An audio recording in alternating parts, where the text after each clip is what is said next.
Chapter 5 Finding My Groove. As I made my way through Georgia, I fell in love with the scenery, both natural and man made. I found the churches to be quite fascinating. Most of them were at least 100 years old, visibly aged but retaining their beauty. I'd often take my breaks by them, admiring the architecture. Toward the beginning of the second week, I walked through what would become one of my favorite towns of the entire walk, Reynolds, Georgia. It started off with Dedrick pulling over in his red pickup. He asked the expected question of what I was doing, then got out to talk more. Dedrick grabbed a couple of pictures of me to share on his social media, then went on his way. I figured this would be like most of my other interactions. Meet, talk for a while, and then never see them again, because that tends to be the nature of meeting others while traveling. However, this particular interaction ended up being far more significant than I could have anticipated.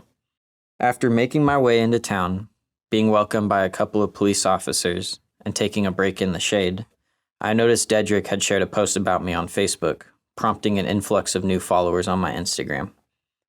There was a lot of outreach from the people of Reynolds in the surrounding area. Messages and comments of encouragement blew up my notifications. One of these messages was from Dedrick's partner, who let me know that Dedrick was out looking for me again. I let her know where I was, and not long after, Dedrick was back again, this time with a few full grocery bags. I couldn't believe it. Inside the bags were a variety of snacks and drinks that he had gone out to pick up for me. I thanked him, wishing I could have done more.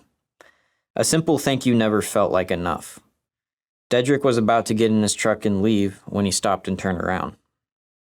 "How much longer are you walking today?" he asked. "I was thinking 10 or 15 more miles," I responded. "Well, I live 10 miles down the road, and I have land you can sleep on. You said you have a tent, right? You ain't sleeping in no forest tonight." Again, I was in a scenario where someone who had already done more than enough for me was offering even more. I've said it before, and I'll say it again. I never really enjoyed stealth camping. There was no way I was going to turn this offer down. 3 or 4 hours later, I showed up to his house. He led me to a spot where I could set up camp, then invited his kids out to come meet me. His son was really interested in what I was doing and had a lot of questions to ask. He himself enjoys being outside as often as possible, walking around the property for hours on end. I don't recall that he had been out of his home state, but he definitely wanted to do some traveling once he had the chance. I encouraged this, adding that he should come check out Kansas if ever given the opportunity. After talking for a while, he and I played basketball, which I'll admit was very tiring given the physical exertion I had already been putting my body through.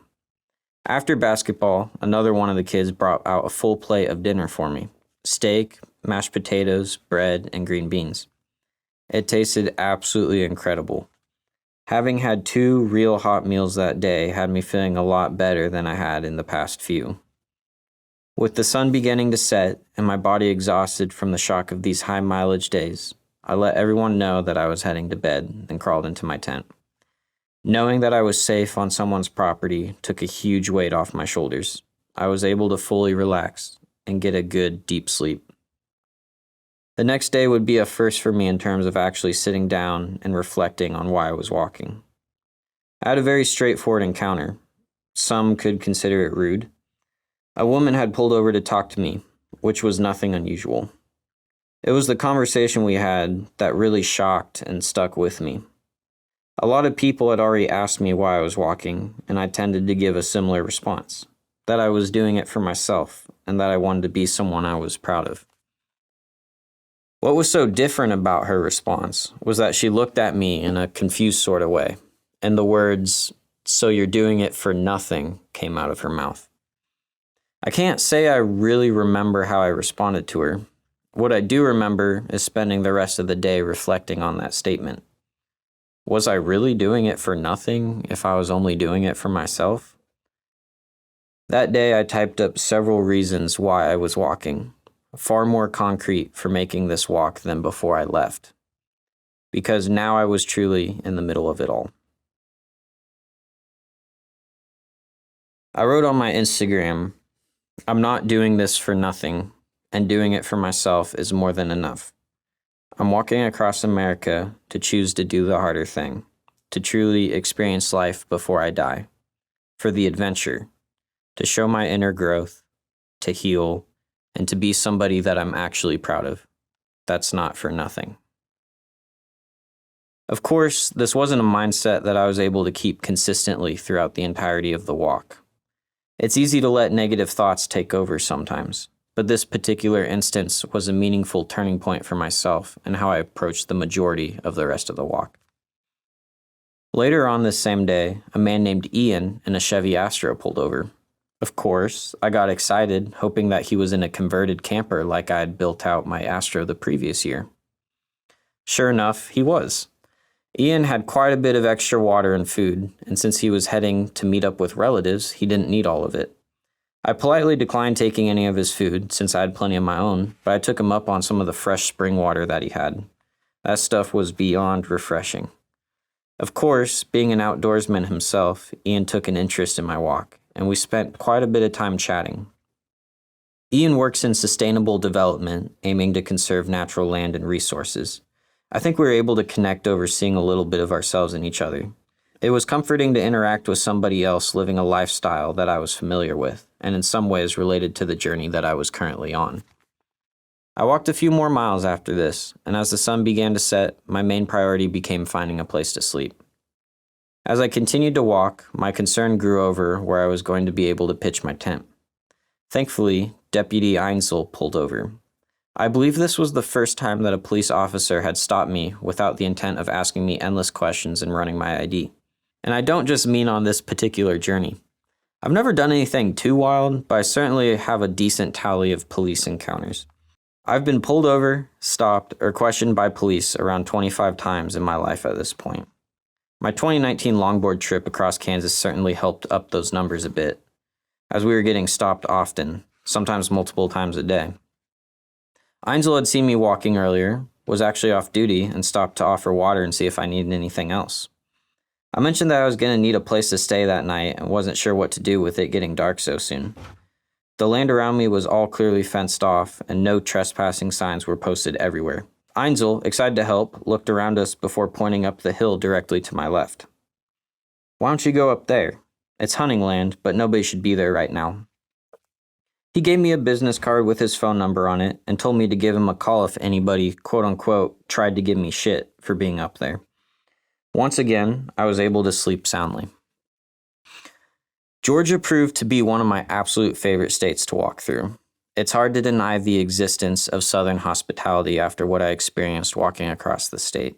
Each story is a testament to those beautiful people and their character. My evening at the hunting grounds was one of the last nights I spent in Georgia. It was time to cross over my first state line into Alabama. To get to Alabama, I walked through the city of Columbus, Georgia. Columbus was the first large city that I walked through, and it was a different experience than walking out in more rural areas. I quickly learned in Columbus that the more populated an area I was in, the more I was going to be confused as homeless and not treated very well because of the stereotypes that come along with that label. These experiences of being mistaken as homeless played a part in the fundraiser I would, farther on in my walk, organize for Shower Up, a nonprofit that provides showers for the homeless. In fact, my only real bad experience in Georgia happened in Columbus. I stopped by a Walmart to get some food and a new pair of earbuds. In more crowded areas, I didn't love the idea of leaving my stroller just sitting outside, so occasionally I'd ask the greeter if I could leave my cart at the front of the store while I shopped. I had done this quite a few times at this point, and the greeters never had a problem with it. However, this greeter, for whatever reason, was really upset by the idea of it. I didn't argue with him, opting to leave the store and take the chance on leaving my stroller outside. When I came back in, the greeter was upset that I left my stroller outside. He asked how long I was going to be. "I'm not sure, sir. I'm just trying to get some groceries. Maybe 20 minutes? "Okay," he said. "Any longer than 20 minutes, and I'm going to have your belongings confiscated." I could hardly believe what I was hearing, but not wanting to waste any time or cause more issues, I quickly went through the store and got everything that I needed. That was a rough first impression of Columbus. Thankfully, I did have one other interaction in Columbus that afternoon, a positive one. His name was Tacoma, and he had seen me walking earlier in the day. He pulled into a parking lot, got out of his car, talked with me for quite a while, and gave me money to go get lunch. Not a bad way to end my time in the Peach State. Crossing the state line wasn't as monumental as I'd expected. It was a simple matter of walking across a bridge, which I had certainly done multiple times already. There weren't any welcome signs or anything that distinctly made it feel like a new state once I crossed the bridge from Georgia into Alabama. I was still happy to have made that progress, though. I put a few more miles in until I reached a group of motels off of US Highway 280. Since I was sticking to Highway 80, this meant going a couple miles out of my way to the south. I didn't mind this as long as it meant I'd have somewhere to stay. The motel where I booked a room ended up being the first of many sketchy hotels along the way. By the end of the walk, I stayed in a realm of 40 different motels, leaving a lot of room for all sorts of surprises. There wasn't anything particularly awful about this one. There'll be some fun stories later. But it was comically uncomfortable. The blinds didn't even fully cover the window, so anyone could easily see me while casually walking by. Tuskegee National Forest was one of the neatest areas I had the opportunity to go through. Although the highway was loud, trails off to the side made peaceful breaks possible. Pine trees towered over the road, creating shade from the scorching sun. Unfortunately, its camping areas were only about 10 miles out from where I had slept the previous night, and I wanted to make more progress. Nevertheless, I took a short break here and checked out an old fire watch tower. Due to its age and lack of structural integrity, it was closed off. Still, it was a cool landmark to visit, and the area provided a means of getting off of the highway for a bit. Within just a couple of weeks being out on the highway, I was already starting to get tired of the constant noise. In fact, the noise was something I never really got over. I'm not sure if I have some sort of sensory issue, but the sound was overwhelming. When traffic was heavy, especially toward the end of my journey, it had a really negative effect on my mood. In fact, it took a few months after the walk to not be bothered by the sound of traffic anymore. Not long after the Tuskegee National Forest, I ended up on a lot of back dirt roads and experienced my first stretches without cell service. Admittedly, this made me really nervous, especially one of those nights in particular where I pitched my tent in the middle of a forest. It was technically an established primitive campground, but there was absolutely no one around the area. As night fell, anxiety set in. In this particular spot, my phone would occasionally pick up on one bar signal, so I could have a text sent out within a few minutes if necessary. Making calls was out of the question, however. The forest was oddly quiet, and the near-perfect columns of trees strung heavily with spider webs was nothing short of unsettling. I knew the best thing I could do for myself was take melatonin and fall asleep as soon as possible so I wouldn't needlessly sit with worry. The self-assurance that I could take care of myself without the means of communicating with the outside world instantly was something that would take time to develop. Walking east to west definitely helped with this, as there were far more areas in the west where I'd have to go without cell signal for an extended period of time. By then, I was confident in the ability to take care of myself. The 17th day of the walk was the first time a stranger who already knew who I was stopped to talk to me. The article about my walk had been published a few days prior, and a woman named April had seen it on a news outlet. When she saw me walking through her town, she went out to pick up some water and snacks and came to talk to me for a while. Especially while going through these less populated areas, I began to treasure even the simplest of social interactions. Admittedly, after spending so much time alone, even interactions with cashiers became interesting in their own way. Anyone who knows me personally would agree that I'm a talker. I'm passionate about a lot of things and consequently have a lot to say. Hell, I'm writing a book. As much as I am very much still a talker, the walk taught me to ask more questions and become a better listener. I think I got asked so much about what I was doing and who I was that I got a little tired of talking about myself. As I was meeting so many different kinds of people, I couldn't help but want to know as much as possible about them rather than talking about what I was doing. After all, I was just walking. In contrast to Georgia, I had a rough time crossing Alabama. Whether or not it was true, I felt like nobody really wanted me there, and there weren't too many instances that I would talk to anyone. 19 days into my walk, I experienced one of the most emotionally difficult days of the trip. I remember feeling so scared and alone. The only thing keeping me going at this point were the reasons I had previously listed out for myself. Again, there was no way I was coming home without finishing what I had started.